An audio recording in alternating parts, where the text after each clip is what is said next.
Buenas tardes, hermanos. Resulta que el domingo 6 de noviembre no pudimos grabar, no se grabó en la cámara el sermón, así que lo estoy repitiendo. Así que pues esperamos que sea de bendición. Vamos a orar. Bendito Padre Celestial, te alabamos, Señor, y te damos gracias. Te pedimos que esta palabra, Señor, que tú nos diste, pueda ser de bendición para todos aquellos que lo vuelvan a escuchar o que lo escuchen por primera vez. Ayúdanos a servirte, ayúdanos a adorarte, ayúdanos a entenderla, Señor, que tu Espíritu Santo nos guíe. En el nombre de tu Hijo amado, Cristo Jesús. Amén. Pues bien, hermanos, este sermón lo titulamos ¿Quién es este que aún el viento y la mar le obedecen? Y es el pasaje de Marcos 4 del 26 al 41. Lo voy a leer, dice así desde el versículo 26. Decía además: así es el reino de Dios, como cuando un hombre echa semilla en la tierra, y duerme y se levanta de noche y de día, y la semilla brota y crece sin que él sepa cómo. Porque de suyo lleva fruto la tierra, primero hierba y luego espiga, después grano lleno en espiga. Y cuando el fruto está maduro, enseguida se mete a la hoz, porque la siega ha llegado. Decía también: ¿a qué haremos semejante el reino de Dios? ¿O con qué parábola lo compararemos? Es como el grano de mostaza, que cuando se siembra en tierra es la más pequeña de todas las semillas que hay en la tierra. Poco después de sembrado crece y se hace la mayor de todas las hortalizas, y echa grandes ramas, de tal manera que las aves del cielo pueden morar bajo su sombra. Con muchas parábolas como estas les hablaba la palabra conforme a lo que podían oír, y sin parábolas no les hablaba, porque aún sus discípulos, y en particular, les declaraba todo. Aquel día, cuando llegó la noche, les dijo: pasemos al otro lado. Y despidiendo a la multitud, le tomaron como estaba en la barca, y había también con él otras barcas. Pero se levantó una gran tempestad de viento, y echaba las olas en la barca de tal manera que se anegaba. Y él estaba en la popa, durmiendo sobre un cabezal. Y le despertaron y le dijeron: Maestro, ¿no tienes cuidado que perecemos? Y levantándose reprendió al viento y dijo al mar: Calla, enmudece. Y cesó el viento y se hizo grande bonanza. Y les dijo: ¿por qué estáis así amedrentados? ¿Cómo no tenéis fe? Entonces temieron en gran temor. Y se decía el uno al otro: ¿quién es este que aún el viento y el mar le obedecen? Bien, recordemos, hermanos, el propósito de Marcos al escribir el Evangelio, que lo declara en el capítulo 1, versículo 1. Principio del Evangelio de Jesucristo, el Hijo de Dios. Marcos, como todos los demás escritores, Mateo, Lucas y Juan, tienen como meta y objetivo dejar claro, inequívocamente claro, que Jesús no es otro que Dios, que Él es hombre, sin duda, pero que también Él es Dios, el Dios hombre. Y eso se va a demostrar y se ha demostrado magníficamente, de manera inolvidable, en el pasaje que tenemos ante nosotros. Veremos un hermoso retrato de su humanidad y veremos una asombrosa demostración de su deidad. La respuesta simple a esta pregunta es: Él es Dios. ¿Quién es este que a los vientos y el mar le obedecen? La respuesta es: Él es Dios, porque solo Dios tiene tal poder sobre el viento y las olas. No deberíamos sorprendernos de eso, ya que escuchamos el testimonio de Juan 1:1. En el principio era el Verbo, y el Verbo era con Dios, y el Verbo era Dios. Este era en el principio con Dios, y todas las cosas por Él fueron hechas, y sin Él nada de lo que ha sido hecho fue hecho. Es decir, que Cristo, el Verbo, es el creador de todo lo que existe. Si Él tiene poder para crearlo, Él tiene poder también para controlarlo. Hebreos capítulo 1, versículos 2 y 3 dice: en estos postreros días nos ha hablado por el Hijo, a quien constituyó heredero de todo, y por quien asimismo hizo el universo, el cual, siendo el resplandor de su gloria y la imagen misma de su sustancia, y quien sustenta todas las cosas con la palabra de su poder, habiendo efectuado la purificación de nuestros pecados por medio de sí mismo, se sentó a la diestra de la majestad en las alturas.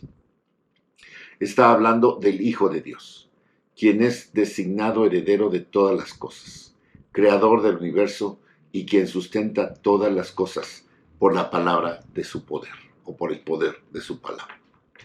Colosenses 1:16 dice también, porque en él fueron creadas todas las cosas, las que hay en los cielos y las que hay en la tierra, visibles e invisibles, sean tronos, sean dominios, sean principados, sean potestades, todo fue creado por medio de él y para él.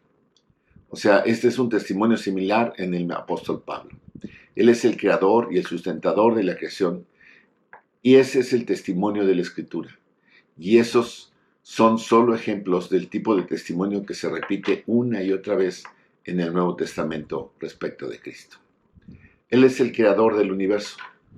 Todas las cosas existen porque Él las hizo. Y todas las cosas se sostienen porque Él las sostiene. De modo que cuando llegamos a una ocasión como esta, solo vemos una demostración única en el Nuevo Testamento. Pero esto es en una escala más grandiosa, por así decirlo, más poderosa. Y el Señor no podría haber elegido un mejor lugar para demostrar su poder sobre su creación que este lago. Un lago muy familiar, el mar de Galilea, y ese en particular vemos qué es lo que ha pasado. En la historia, al principio vimos cómo él ha pasado todo el día a la orilla del mar. Capítulo 4, versículo 1 dice, otra vez comenzó Jesús a enseñar junto al mar, y se reunió alrededor de él mucha gente, tanto que entrando en una barca se sentó en ella en el mar, y toda la gente que estaba en tierra junto al mar. Entonces, pues vemos que esto era muy familiar, y esto ya lo había hecho el Señor muchas veces. Por eso muchas veces de los discípulos sabemos que eran pescadores, cuando menos Santiago, Juan, Pedro y Andrés eran pescadores. A lo mejor otros más también eran pescadores, pero no podemos decir a ciencia cierta. Ahora, ¿qué pasa en ese lago? ¿Qué es ese lago? Es un lago muy particular, es un lago muy especial, pues es un lago que está muy cerca del mar Mediterráneo, a tan solo 50 kilómetros, y está bajo el nivel del mar, quiere decir que está más abajo del nivel del mar. Está rodeado por montañas, y como resultado, los científicos han realizado investigaciones en este lago para ver qué es lo que pasa con él, por qué es un lago tan especial. Hay muchísima pesca, es un lago muy fructífero, pero también hay mucho movimiento en este lago. Está sujeto a vientos muy, muy fuertes, tanto que en verano y en la parte más cálida del año, y también en invierno en la parte más fría del año, el viento sopla con fuerza de un lado o de otro. Uno desde los altos del Golán, y baja y convierte el lago en un caldero hirviendo, porque es vientos muy calientes y está haciendo mucho calor en esa época, y es una rutina de todos los días de verano. Lo convierte en un lugar muy traicionero para los pescadores, y muchos botes se han hundido ahí. El invierno es aún peor, porque los vientos invernales son vientos fríos que vienen del norte y del noroeste. Y cuando el aire frío baja y golpea el aire cálido que está y en las aguas, entra una agitación, atraviesa el aire caliente encima del lago y causa una tremenda agitación en el lago. Ya sea en verano o en invierno, está sujeto a esto. Y de manera muy inesperada, estos vientos pueden venir, y las olas pueden llegar hasta 5 metros de altura. De hecho, un historiador cuenta en una ocasión que estaban en la ciudad de Tiberíades, en la orilla occidental del lago, y las olas llegaron tan altas que llegaron 150 metros mar adentro o tierra adentro de la ciudad de Tiberíades. Frente a este pequeño lago hacen muchas cosas, dice, es el producto del viento. Bien, ahí sucede esto. Entonces no puede haber mejor lugar para que el Señor demuestre su poder sobre la naturaleza. Y eso es exactamente lo que hace aquí, ¿verdad? Entonces vamos a ver qué hay. Y aquí quisiera poner varios títulos a las partes donde podemos tener una enseñanza. Primero, una calma antes de la tormenta. Luego veremos la calma durante la tormenta, luego la calma después de la tormenta y luego la cuarta, la tormenta después de la calma. Cuatro enseñanzas que podemos tomar de este pasaje. La número 1, la calma antes de la tormenta. Versículo 35 dice, en aquel día, cuando llegó la tarde, ¿qué día?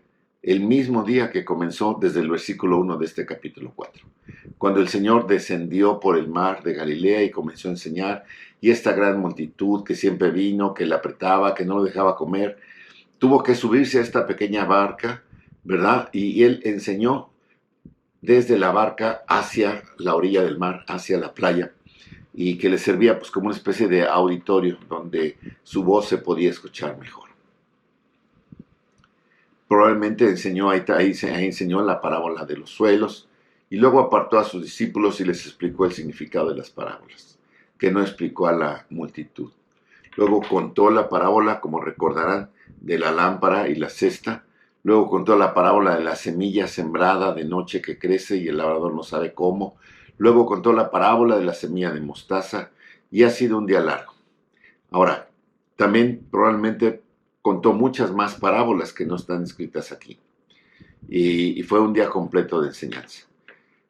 Podemos suponer que también que la gente le había llevado a los enfermos y a los necesitados y a los endemoniados y los había sanado y había expulsado demonios. Asumiríamos entonces que fue un día pues normal para Jesús, pero muy, muy agotador, ¿verdad? La enseñanza en sí misma puede ser muy agotadora.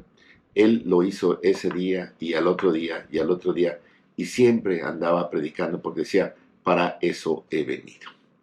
Entonces Jesús está ahí y bueno, no nos vamos a detener en las parábolas, ya las estudiamos los miércoles, ya hemos recibido enseñanzas, ya vimos la parábola de los suelos y hoy nos vamos a enfocar más en lo que pasó cuando estaba navegando. Entonces Jesús está en el borde noreste del mar, en una pequeña barca, cerca de Capernaum. Llega la tarde, empieza a meterse el sol, baja el calor, la gente se disipa, se va a sus hogares, y él les dijo esto a sus discípulos, ¿verdad? A quienes se refiere en el versículo 34, a sus discípulos, dice, pasemos al otro lado. ¿Por qué? Bueno, eso lo vamos a ver más adelante en el capítulo 5, pero dice, pasemos a otro lado. Lo que sí sabemos es que Jesús siempre operó en una agenda divina. El descanso quizás fue algo incidental para él. Sin embargo, al final de un largo día, sería bueno tener un paseo tranquilo en el bote hasta el otro lado, unas 9 kilómetros de descanso, tal vez unas horas. Entonces el versículo 36 dice, y despidiendo a la multitud, le tomaron como estaba, o sea, no creo que haya bajado de la barca, dice, y había también con él otras barcazas, tal vez la misma barca que tal vez era de Pedro y de algún otro discípulo, o barcas del negocio de Andrés y de Santiago, ¿verdad? Y lo que sabemos es que el tamaño de estas barcazas o barquillas, pues cabían unas 10 personas más o menos bien, y por eso pues hubo más, tal vez Jesús y los discípulos iban en una, y los apóstoles, y otros discípulos en otras 3, 4, 5, no sabemos cuántas, pero iban otras barcas que formaron una pequeña flota. Lucas nos dice que estaban navegando. El verbo que se usa aquí, el verbo griego, es pleo, que significa navegar. Hay otro verbo que se dice que es el launo, que significa remar. Estas barcas, que eran pequeñas, tenían remos y tenían vela, tenían un mástil. Entonces, cuando no había viento, pues remaban, pero cuando había viento o brisa, pues navegaban con el viento. Así que parece que aquí era una situación ideal, porque el verbo que se usa es pleo, quiere decir que el agua estaba tranquila, que había brisa y que entonces iban navegando. Zarparon pues de la orilla de Capernaum e iban navegando con la brisa suave en las tranquilas aguas al atardecer, empujados por ese viento. Lucas dice que cuando comenzaron a navegar, Jesús se durmió. Marcos 4:38 dice, él estaba dormido sobre un cabezal. no crean que es el cabezal del barco, que es muy duro, de madera, ¿no? Literalmente recostó su cabeza, porque la palabra que se usa para cabezal es la palabra almohada. Es una especie de una almohada que los marineros usaban para descansar, ¿verdad? Para recostarse cuando necesitaban descansar. Y aquí vemos, hermanos, una imagen muy hermosa de nuestro Señor durmiendo plácidamente, durmiendo pues como un ser humano que está agotado, que está cansado. Es el mismo Señor que creó el agua, es el mismo Señor que creó el cielo, y es el mismo Señor que creó la madera de la que estaba hecha el barco. Y creó también el sueño para descansar, ¿verdad? Y Él se va a dormir en la barca. Y detrás de la barca pues van todos los que eran seguidores, sus discípulos y otras barcas. Y seguramente estaban hablando en voz baja para no despertar al maestro. Quizás algunos estaban ahí. Así pues, aquí podemos retratar esta calma antes de la tormenta. Una calma donde Cristo está descansando. Una hermosa imagen de Cristo dormido en un lugar cómodo, descansando merecidamente. Bueno, la calma antes de la tormenta lleva a la calma durante la tormenta, porque la tormenta llega. La tormenta se desata. En el versículo 37 dice: pero se levantó una gran tempestad de viento, como esa que las describía, que científicamente está comprobado que llega en invierno o verano. Aquí los historiadores piensan que era un viento de invierno. Dice, y echaba las olas de la barca de tal manera que ya se anegaba. Quiere decir que el agua que entraba a la barca era mucho más de la que podían sacar los marineros, los discípulos. Entonces se desató un vendaval feroz. Es un término para huracán. Podríamos estar hablando de vientos que se han medido ahí de hasta 110 kilómetros por hora. Lucas dice que descendió del lago, o sea, descendió al lago un viento que vino corriendo de las laderas. Los mejores cálculos, les digo, pues es más o menos en invierno del año 29. Esta sería una época de los peores vientos en ese invierno. Es un aire frío, como les dije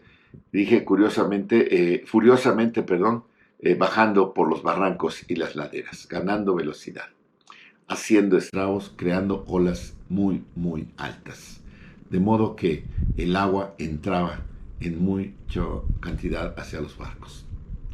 Podríamos decir, y estamos seguros, de que estos vientos fueron especialmente elegidos para realizar este milagro. Estos vientos fueron enviados por Dios para realizar este milagro, para poner a nuestro Señor en una posición para demostrar que Él es Dios. No hay cosas que ocurran por casualidad. No es que se le hayan salido al Señor, a Dios, creador de todos los vientos de control, y de repente pues no tenía planeado esto. No, esto pasó porque así lo designó Dios, que controla su creación. Entonces esto por sí solo debe ser una lección. ¿Qué se supone que debe de enseñar? Vean ustedes más adelante el versículo 40 dice: ¿por qué tienes miedo? ¿Cómo es que no tienes fe? Esta es una lección de fe. El punto aquí es que nuestro Señor nos quiere enseñar, y enseñar particularmente a sus discípulos, que se puede y se debe confiar en Él en cualquier circunstancia, aún en las circunstancias más amenazantes, cuando la vida está en peligro. Tanto Mateo como Lucas y Marcos, esta tormenta sucede y la describen como seismos megas, o sea, una tormenta de proporciones masivos, con una sacudida violenta, como si fuera una sacudida, un terremoto de tierra. Esta sacudida violenta del agua, generada por vientos huracanados, es tan severa que el versículo 37 dice que las olas rompían tanto sobre la barca que la barca ya se estaba llenando. Lucas 8:23 lo expresa de esta manera: comenzaron a ser anegados y a estar en peligro. No podían sacar el agua, achicar el agua tan rápido como entraba. Mateo 8:16 dice que ahora es de noche, por lo que están en la oscuridad, y solo para aumentar el peligro y el temor de que esto se trastorna ahora en terror. Mateo dice que la ola estaba cubierta por las olas, perdón, la barca estaba cubierta por las olas. Están inundándose en estos pequeños botes. Se están rompiendo y no pueden lidiar con ellos. Mateo dice que a pesar de la tormenta, Jesús seguía dormido. Ahora, esto nos da idea de su verdadera humanidad. Él duerme durante la tormenta, está cansado. Versículo 38, Jesús mismo estaba en la popa dormido sobre el almohadón. Una vez más vemos que Jesús es humano, pero también es un hombre confiado. Es un hombre de verdad, un ser humano que tiene cansancio y que está cansado, que duerme, pero está confiado, aunque la barca esté en esta agitación, vamos a decirle. Esa es una calma. Él está fatigado. Bien. Nadie más estaba tranquilo. Jesús estaba dormido, pero nadie más estaba tranquilo. El versículo 38 dice que lo despertaron. ¿Por qué? Porque estaban conscientes del peligro. Y le dijeron, maestro, ¿no te importa que perezcamos? ¿Cómo puedes simplemente dormir cuando estamos pasando por esta situación? Nuestra vida está en peligro. ¿No te importa que estemos a punto de morir? La palabra que usan es ser destruidos. Ellos entendieron que esto era una muerte inevitable y que no sobrevivirían a esto a menos que pasara algo. Y había en este barco y en los demás, tal vez con él sus apóstoles, y en los otros hombres y mujeres, discípulos, seguidores, en esta pequeña flotilla. Y todos estaban en la misma situación. Fueron muy claros cuando a la gravedad del peligro sabían en la que se estaban encontrando. Entraron en pánico. Y es una respuesta humana normal. Este pánico es una respuesta humana normal a estas circunstancias. Sabían también, por lo que habían visto, por lo que habían experimentado, por lo que eran testigos, que Jesús tenía poder sobre los demonios. Sabían que Jesús tenía poder sobre las enfermedades. Sabían que tenía poder sobre el mundo natural. Sabían así, ¿verdad?, que Dios tenía también poder sobre el mundo sobrenatural. Y la pregunta y lo que se imaginaron fue, ¿podría Él salvarnos de esta situación? ¿Podría Él librarnos de esta tormenta? No sabemos qué les pasó por la cabeza a todos los que iban en estos barcos, solo que todos pensaron que iban a morir. Yo creo que entraron en pánico, primero unos, tal vez los más inexpertos, los que no eran marineros, los que no eran pescadores. Pero los más nerviosos e inseguros, los que no sabían nadar, pues entraron. Pero al final todos, hasta los mismos pescadores, vieron su fin cerca y buscaron al maestro, despertándolo de su sueño, pensando que en él tal vez tendrían alguna solución. No están buscando la solución de un carpintero para el dilema del marinero. Están buscando algo más allá, una situación divina. A estas alturas saben que él tiene conexiones con Dios. Saben que necesitan tener una intervención divina y esta es su única esperanza. Quizás el que tiene poder divino sobre la enfermedad, el que tiene poder divino sobre los demonios, nos haga algo.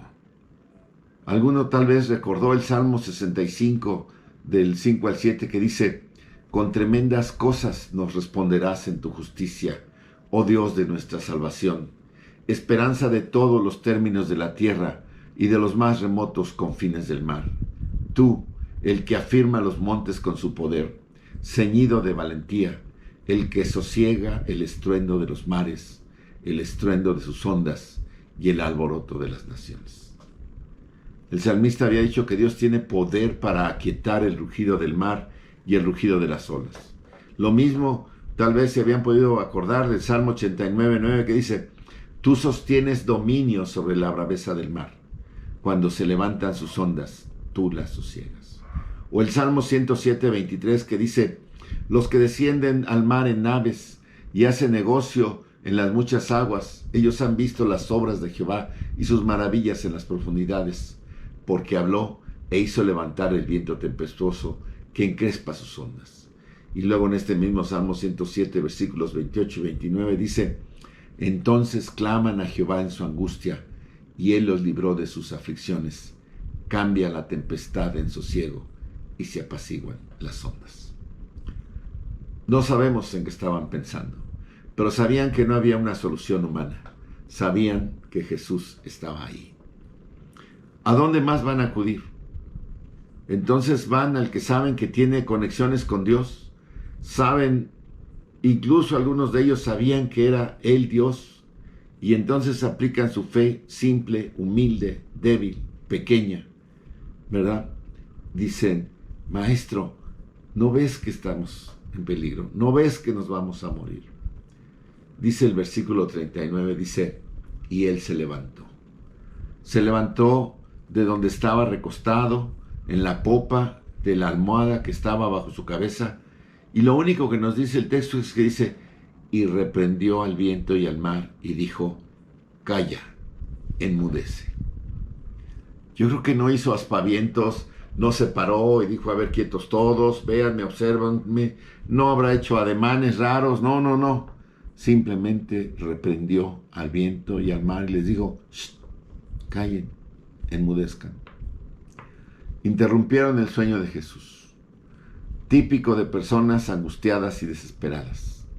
Pensando en el Salmo 10.1 tal vez que dice, ¿por qué te mantienes alejado, oh Señor? ¿Por qué te escondes en medio de la angustia? O el Salmo 44, levántate, ¿por qué duermes, oh Señor?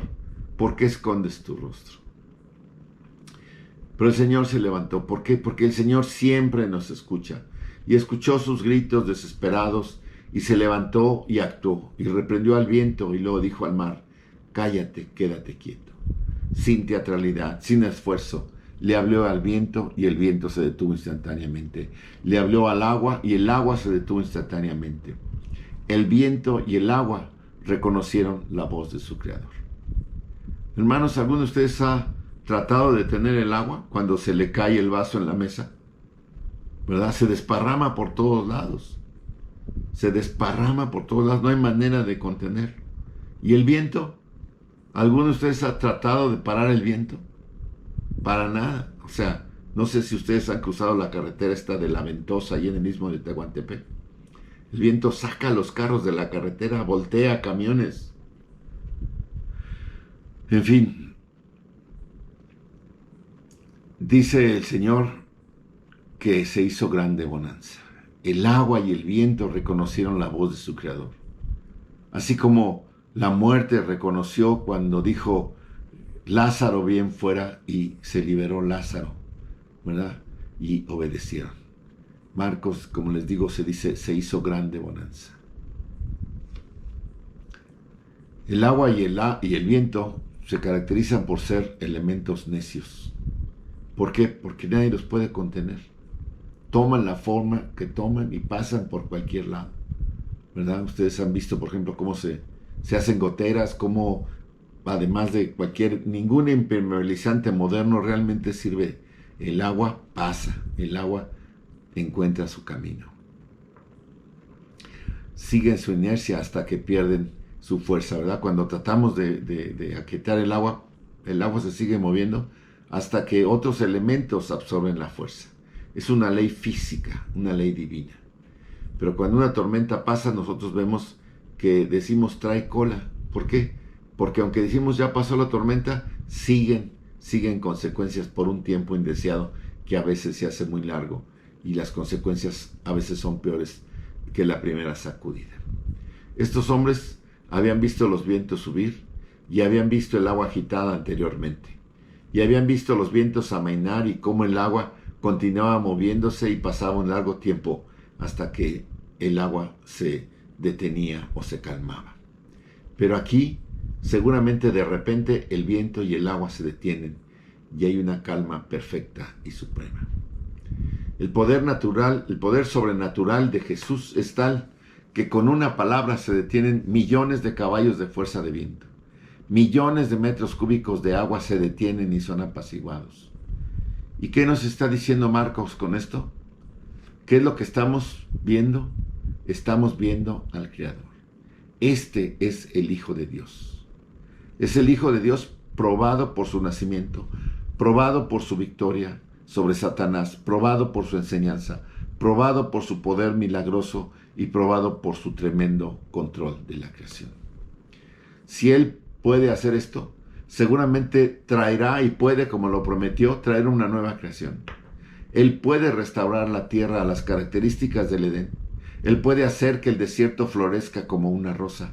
Él puede abrir un río en Jerusalén que desemboque en el desierto y convertir el desierto en un jardín. Él puede cambiar la naturaleza, porque el león va a poder dormir con el cordero y el niño va a poder jugar en un nido de serpientes. Él tiene ese poder. Tiene poder completo sobre la naturaleza y la controla. Él la creó y Él la sostiene. Y Él la traerá a su recreación cuando venga el reino milenario en el futuro. Y después de que ese reino milenario termine, va a eliminar todo esto, va a eliminar la creación. Un día la va a eliminar y va a ser reemplazado por un cielo nuevo y una tierra nuevas. Hermanos, solo deseo que las personas de este mundo que creen que pueden controlar el futuro del planeta entiendan lo que dice la Biblia. Los humanos no estamos a cargo del planeta. No vamos a poder hacer que dure ni una fracción de segundo más de lo que el Creador dice, de lo que el Creador la ha diseñado para que dure. No tiene nada que ver con eso. No tiene nada que ver con eso. Es una tontería pensar que podemos hacer que la tierra dure más. El Creador también es el sustentador, es el consumador de la creación. Y esta demostración milagrosa de su poder parecería ser suficiente para convencernos de con quién estamos tratando. Y esa fue una lección de fe para ellos. Y entonces Jesús les dice, ¿por qué tienes miedo? ¿Cómo es que no tienes fe? En palabras de Mateo, ¿por qué tenéis miedo, hombres de poca fe? Y nuevamente Él detiene la tormenta y señala la debilidad de su fe. Y les dice, no tuvieron suficiente fe para creer que yo puedo cuidar de ustedes. No necesitabas estar en pánico, no necesitabas estar aterrorizado. ¿No te he probado que puedes confiar en mí? La fe de los apóstoles, de los discípulos, de los que iban ahí, debe haber recibido un gran impulso ese día. Pero también su reacción demuestra algo que tal vez no es, que tal vez lo aprendieron después. Porque nos gustaría oír que dijeron, Señor, nunca volveremos a temer. Mientras tú estés cerca, Señor, no vamos a temer nada, ¿verdad? No nos vamos a preocupar por nada. Nos has convencido. Pero no, su reacción es una reacción pues predecible en todos los seres humanos. Versículo 41, que es el otro punto. Y esta es la tormenta después de la calma. Vimos la calma después de la tormenta. Pero ahora viene la tormenta después de la calma. Dice, se asustaron mucho. Tal vez se aterrorizaron más de cuando estaban en medio de la tormenta. Versículo 40 dice que tuvieron miedo durante la tormenta, pero ahora tienen mucho miedo. ¿Por qué? Pues porque tener una tormenta fuera de la barca es difícil. Pero tener a Dios en tu barca es suficientemente grande como para asustarte. Porque sabes a lo que te estás enfrentando. Porque el Dios viviente está en tu barca, el Creador, el controlador de su creación. Y entonces entran en pánico.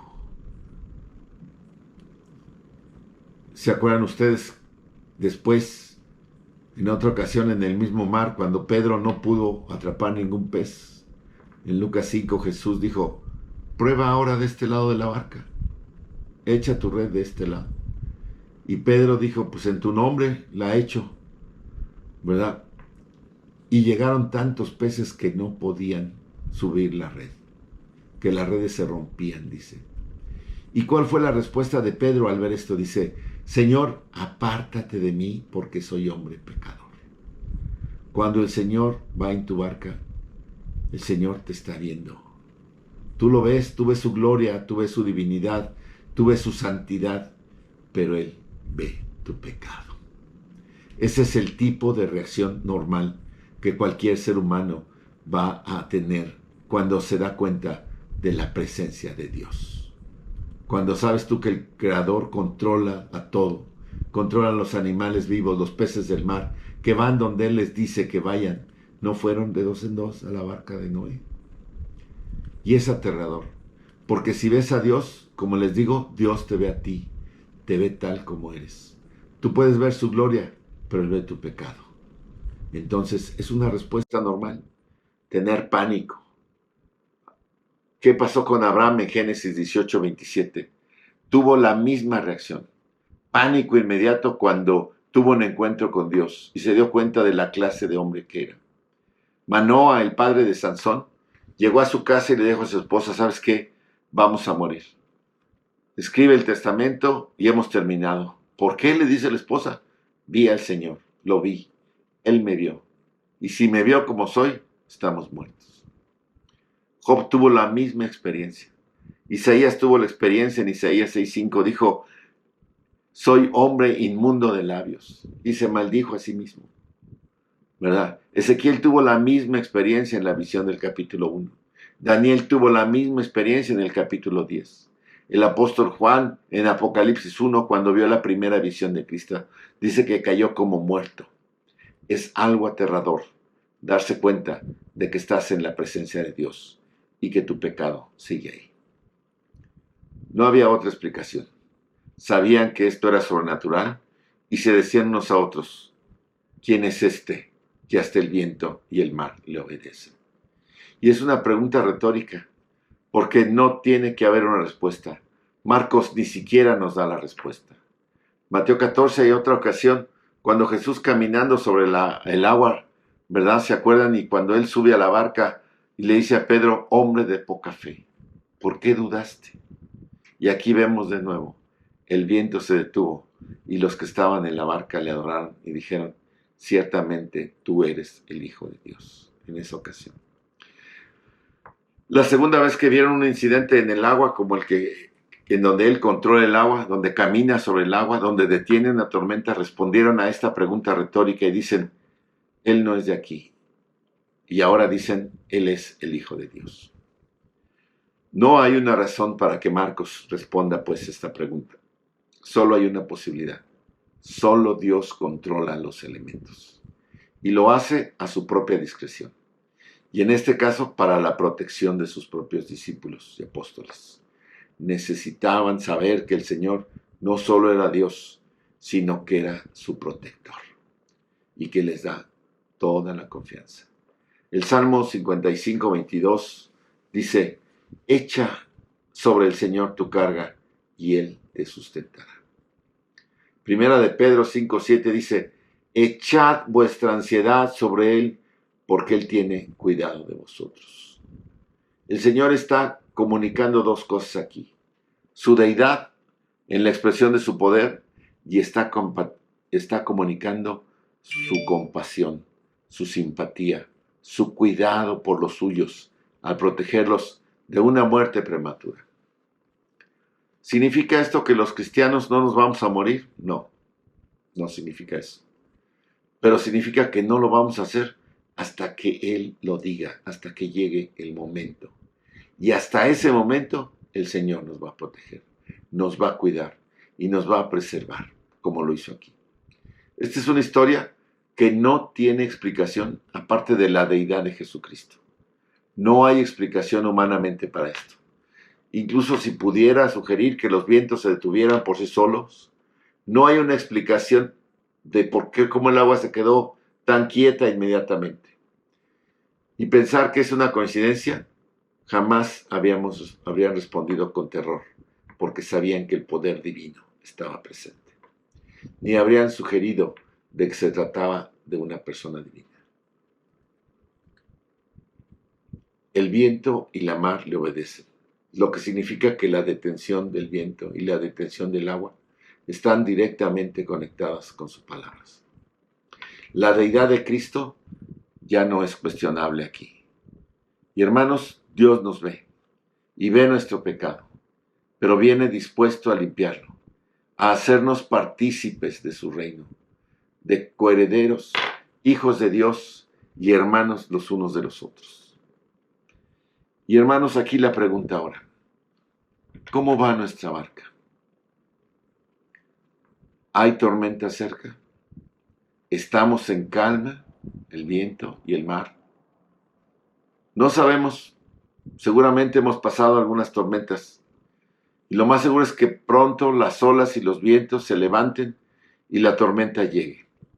Así que la verdadera pregunta de hoy es, ¿va el maestro en tu barca? ¿Navegas con Jesús? Dice un poema que escribió mi abuelita.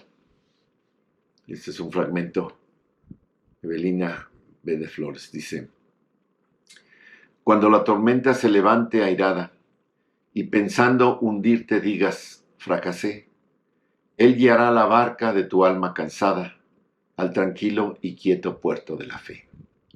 Ahí dará a tu alma valor y energías. Ahí en su cuidado Él te hará confiar. Pasó la tormenta, de luz son los días. Viajero prosigue, sereno está el mar. Y pasan los días y mes tras mes vuela, y se nubla el cielo y ruge el ciclón. Mas tú ya no temes, su voz te consuela, canta la esperanza en tu corazón. No le hace que se alcen furiosas las olas y azote tu barco feroz huracán. Tus grandes dolores no lloras a solas, contigo navega el gran capitán. Tal vez la penosa y cruel travesía, ahora o mañana habrá de acabar. ¿Quién sabe, viajero? En Cristo confía, que hasta el puerto ansiado te habrá de llevar. Y es un fragmento del poema de mi abuelita, Levando anclas con el divino capitán. Oremos. Bendito Padre Celestial, te doy gracias, Señor, y pues porque tú vas con nosotros, Señor. Estamos seguros y te invitamos, Padre, a nuestra barca para navegar confiados. Queremos prometerte, Señor, confiar en ti, obedecerte, seguirte, Señor. Pero también queremos que examines, Señor, nuestro corazón, que limpies nuestro pecado. Sabemos que tú lo ves, Padre, y nos avergonzamos. Pero permite que entendamos y aprendamos y que no lo cometamos más, Señor, que podamos andar en santidad, que podamos saber que tú vas navegando con nosotros, porque nos vas cuidando, nos vas protegiendo, nos vas bendiciendo. Y te alabamos por esto, Padre. Te damos gracias por el control que tienes tú sobre la creación, sobre todo aquello, Señor, porque tú la sustentas, no nosotros. Gracias porque sí podemos hacer cosas para conservarla, para hacer mejor, para ser buenos mayordomos de todo lo que tú nos has dado a administrar. Bendícenos, pues, bendice a mis hermanos y te doy gracias por este tiempo hermoso. En Cristo Jesús. Amén. Amén, hermanos. Dios les bendice.